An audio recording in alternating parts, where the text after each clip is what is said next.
Assalamualaikum warahmatullahi wabarakatuh. Saya Yudi Pramuko, ahli kubur dari Parung. Hari ini saya hari Kamis ya, belum jualan buburnya. Masih moodnya masih belum dapet ya. Hari Senin, Selasa, Rabu, Kamis ya, biar istri saya pulih dulu sakitnya. Sakit rakyat biasa muntaber. Tapi saya mau komentari ini ya, Prabowo kemarin sidang sore paripurna ya, sidang kabinet paripurna. Intinya kalau yang penting jangan ragu-ragu telepon. Jadi kita tinggalkan sekarang budaya feodal. Nah, bagus tuh budaya feodal. Dan saya lihat waktu dia masuk ruangan, Prabowo masuk ruangan, itu nggak ada yang berdiri, nggak kayak penguasa-penguasa sebelumnya harus berdiri, terus presidennya duduk, baru yang lain duduk, menteri-menteri. Ini kemarin pada duduk, mungkin diinstruksikan ya supaya nggak pada berdiri. Jadi budaya feodal ini perlu dikikis ya. Mungkin karena ini ya, karena dia memang pergaulan internasionalnya juga luas ya, sekolahnya juga di Swiss atau di Singapura gitu ya, dan dia memang bukan mencitrakan saya Raja Jawa, bukan juga itu Prabowo. Kelihatannya dia seorang egaliter ya, seorang egaliter. Pergaulan internasionalnya itu membuka ya mindset baru bahwa kita itu memang dilahirkan setara gitu, egaliter, meskipun dia sebagai pemimpin ya dalam kabinet itu, sebagai presiden lah yang mendapatkan mandataris ya. Ini satu yang harus saya komentari karena ini menentukan ya corak kepemimpinan dia yang akan anti otoritarianisme ya, akan menolak ya otoriter, sikap-sikap yang monolitik, yang otoriter dari Prabowo ya. Menarik ini, menarik ya. Kedua, dia di dalam sidang itu dia ingin menghadiri undangan yang penting ya, karena dinilai sangat strategis, seperti pertemuan APEC ya di Peru, terus pertemuan apalagi itu G20 di Brasil, terus undangan dari Perdana Menteri Inggris, dari pemerintah Amerika, dan juga dari pemerintah Tiongkok ya. Jadi tampaknya itu tidak bisa dihindari ya, kata Prabowo itu, dan dia minta menteri-menterinya bisa, kalau ada masalah-masalah penting bisa setelah berhubungan dengan Menko itu juga, kalau pengen lebih jelas bisa langsung telepon ya. Kita hindarkan budaya feodal ya, dan bisa kita melakukan video conferencing istilahnya tadinya. Video conferencing itu maksudnya pertemuan yang melalui video ya. Iya, pertemuan yang melalui video. Ya sekarang teknologi udah canggih ya. Orang anak-anak muda aja pada ngomong dengan teman-temannya di seluruh dunia. Anak-anak muda kita seperti Vicky Naki, seperti siapa lagi, seperti Randy Dongsu, seperti siapa lagi yang Ari Agassi, Julio, terus siapa lagi, Ival, ya kan, bisa ngobrol dengan teman-temannya di Australia, di Rusia, di Jerman, di Eropa, di Turki, itu pakai Omi TV, Omegle ya. Ya sama dengan Prabowo itu juga dibilang kalau mau ketemu kita sekarang bisa pakai pertemuan pakai video ya. Tentu nggak pakai aplikasi Omi, karena nanti kalau pakai aplikasi Omi bisa ngelihat yang aneh-aneh. Jadi ini internal ya. Dan poinnya itu Prabowo memberikan sinyal-sinyal yang jelas kepada seluruh dunia, khususnya ke masyarakat Indonesia, sikap feodal itu harus dihilangkan. Dan itu satu kemajuan ya. Sebelumnya sudah diperlihatkan kan oleh B.J. Habibie ya. B.J. Habibie yang memang secara secara ini dia dibesarkan ya secara tradisional dalam demokrasi Barat ya, termasuk Hatta yang nggak suka feodal itu rata-rata yang memang sudah bersentuhan dengan budaya Barat ya. Tapi kalau yang Pak Harto, Gus Dur, kemudian apalagi Gus Dur ya dalam tradisi pesantren kan relasi-relasi feodalistiknya kan kuat ya. Begitu juga Pak Harto sebagai presiden, Gus Dur sebagai presiden, Megawati sebagai wakil presiden. Ini kan ketiga-tiganya orang Jawa ya, dan kultur itu kuat sekali feodalistik. Ini bukan tidak bermaksud untuk merendahkan ya, tapi untuk mengkontraskan dengan Prabowo yang juga orang Jawa itu, orang Jawa. Namanya aja Prabowo Subianto, bapaknya Sumitro Jaya Hadikusumo. Tapi Sumitro Jaya Hadikusumo kan kemudian setelah PRRI itu kemudian dia kan melanglang buana atau sebelum nanti bergabung dengan pemerintahan Soeharto yang sebagai ahli ekonomi itu, tapi kan dia kemudian tidak disukai oleh Soekarno kan, dan kemudian dia bersentuhan dengan budaya Barat, menyekolahkan Prabowo dan saudara-saudaranya itu di Swiss dan di Singapura ya. Jadi sentuhan budaya Barat itu, meskipun Sumitro itu orang Jawa dan juga Prabowo orang Jawa anaknya, termasuk Hashim Jaya Hadikusumo, itu mengikis ya budaya feodal yang tampak kemarin itu ketika masuk ruangan nggak ada menteri-menteri yang pakai baju putih itu pada berdiri ya.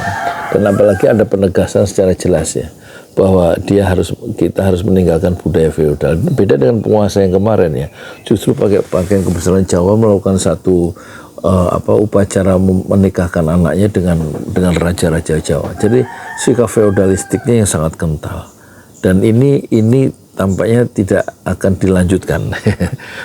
Proses berkelanjutan dengan gaya kepemimpinan Jawa yang feodalistik itu tidak akan dilanjutkan oleh Prabowo, dan tampaknya akan banyak hal-hal yang tidak dilanjutkan program-program Jokowi dalam konteks yang baik secara kultural maupun secara politik ya, karena politik dan kultur itu tidak bisa dihilangkan kan, yang akan dia involve, menyatu ya dalam satu kepribadian yang sama seorang presiden. Dan tampaknya kita masih harus lihat ya, seluruh ucapan politisi itu adalah bohong ya, sampai dibuktikan dalam kenyataan. Nanti kenyataannya itu bisa kita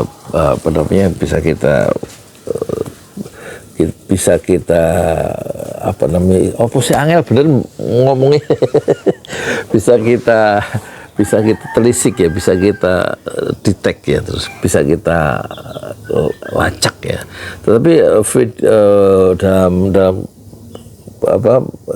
sidang kemarin itu menteri bisa telepon langsung saya katanya ke Prabowo, tapi yang rawan itu jangan lewat telepon karena ya banyak telinga ya, bisa disadap gitu kira-kira ya. Ya udah gitu dulu ya. Ini nggak saya muat di Senteno Julati, akan saya muat di channel Yudi Pramuko Respon ya untuk politik ya. Assalamualaikum warahmatullahi wabarakatuh. Di jalan Allah. Ini Masjid Enam Syuhada lagi dikunjungi sama Ketua Hilmi. Modal awalnya berapa Pak Yudi Pramuko? 750.000. 750.000 rupiah aja. Jadi ini 500 jutaan nih barang. Sekarang udah habis 310. Masya Allah, tuh udah pakai keramik, plafon granit tuh kayak marmer tuh. Masya Allah nih, sampai juga kita ke sini. Masjid Enam Syuhada, ngapa namanya Masjid Enam Syuhada ya, Pak Yudi? Kita mau mendokumentasikan perjuangan dakwah nama anak muda pengawal Habib Rizik Syihab itu. Masya Allah. Yang dibunuh sama orang jahat di kilometer 50. Kilometer 50 ya. Itu kan simbol memperjuangkan dakwah itu kita harus memberikan segalanya untuk Islam kan ya. Masya Allah. Dan nama anak muda itulah yang sudah memberikan segalanya untuk Islam. Masya Allah. Apa nanti nama pemuda itu ada juga di sini mungkin diterangkan? Mungkin namanya 6 Syuhada. 6 Syuhada ya. 6 Syuhada dipasang di sini. 6 Syuhada. Bip Ali, apa yang dikomentarin dari ini semua Bip Ali? Masya Allah, luar biasa. Dari uang 700.000 kalau pengen ternyata bisa.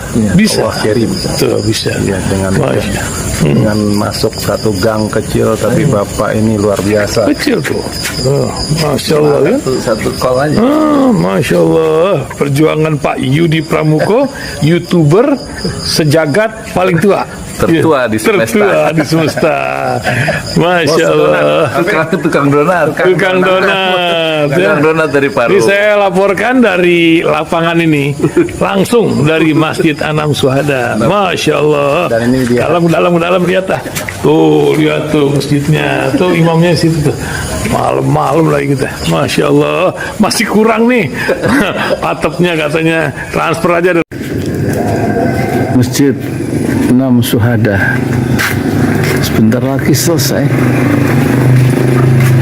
Dinding lubang angin sebagian sudah terpasang, lantai 2 dan kemudian plafon termasuk lantai bukan keramik, granit 150 dus bersama tiang-tiang yang ada 16 setinggi 4,5 meter. Kemudian finishing terakhir adalah tangga menjebol atap ya, lantai pertama untuk masuk ke lantai 2. Inilah Masjid Anam Syuhada. 2,5 tahun lalu dimulai pada 2 Agustus hari Senin 2021. Tinggal sedikit lagi insya Allah, dan lantainya dari keramik, bukan keramik, granit sudah diresmikan lantai pertama. Nanti lantai kedua lewat sini tangganya jebol untuk masuk ke lantai 2. Inilah Masjid Anam Syuhada yang sangat megah karena dari bahan-bahan pilihan kualitas nomor 1.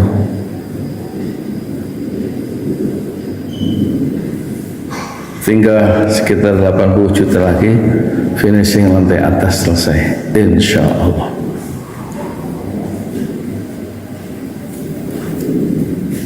Ya, inilah Masjid Anam Syuhada